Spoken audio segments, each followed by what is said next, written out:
마지막 장면에서 주인공이 그 하얀 방 문을 열고 걸어 나갈 때 진짜 구원받는 건가요? 아니면 그냥 자기가 만든 정교한 환상 속으로 도망치는 건가요? 제가 생각할 때는 그 질문이 바로 우리 영화의 핵심이어야 한다고 생각합니다. 만약 그게 완전한 구원이라면 이 영화는 그냥 뻔한 할리우드식 해피엔딩으로 끝나는 것이고, 반대로 단순히 미쳐버린 자의 환상이라면 허무주의적인 비극이겠죠.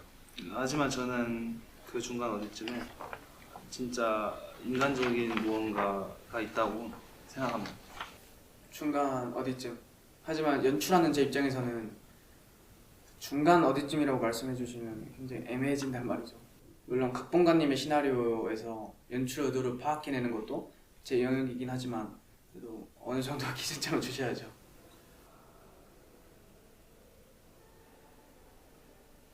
그런 연출 자체가 영화의 핵심을 놓치는 것이라고 생각합니다.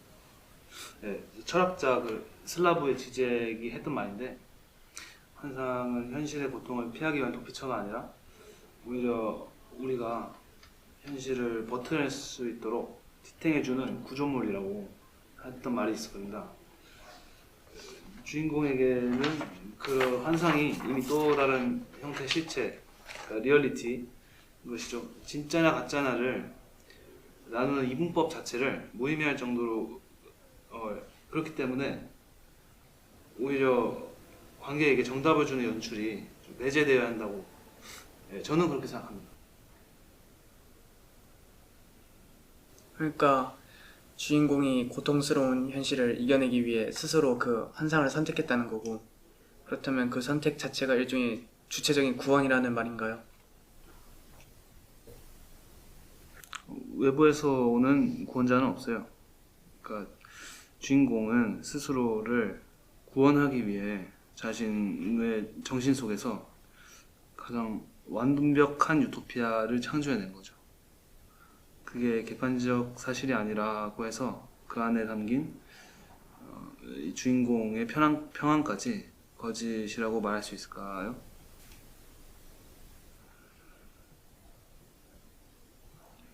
아무리 정교해도 결국 자기가 만든 시뮬레이션일 뿐이고 자기가 세운 벽과 자기가 칠한 하늘의 방일 뿐이지 않나요? 그렇다면 그 방에서 주인공이 느끼는 것이 진정 구원이 아닌 실로 지독한 외로움일 것 같은데, 이 세상에서 믿을 수 있는 것이 자기 머릿속밖에 없어서 결국 자기 자신과만 대화하기로 결심한 사람의 외로움.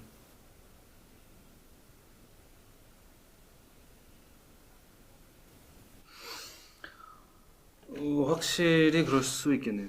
네. 근데 저는 그렇게 생각하진 않습니다. 다른 사람의 관점으로 보았을 때야 그것이 외로움으로 보이는 것이지, 주인공 본인에게는 외부 사회와 접촉하지 않고 자신과만의 대화하는 외로움이야말로 완벽한 유토피아인 거죠. 그렇게까지 현실을 떠나고 싶은 이유가 있나요? 현실이 항상 견딜만한 것은 아니니까.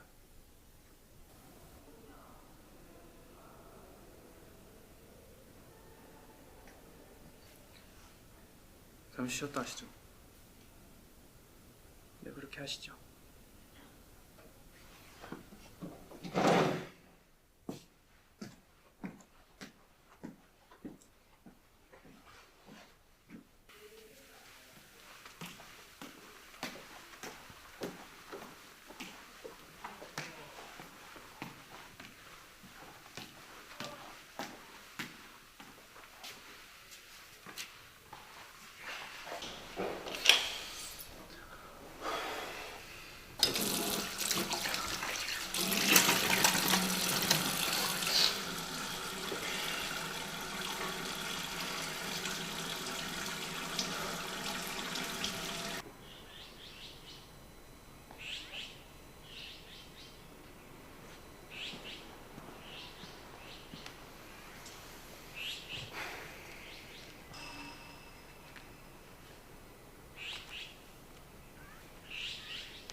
각봉아님. 네. 네. 회의 어디까지 했죠? 거의 다 했어요. 좀만 더 하면 됩니다. 네.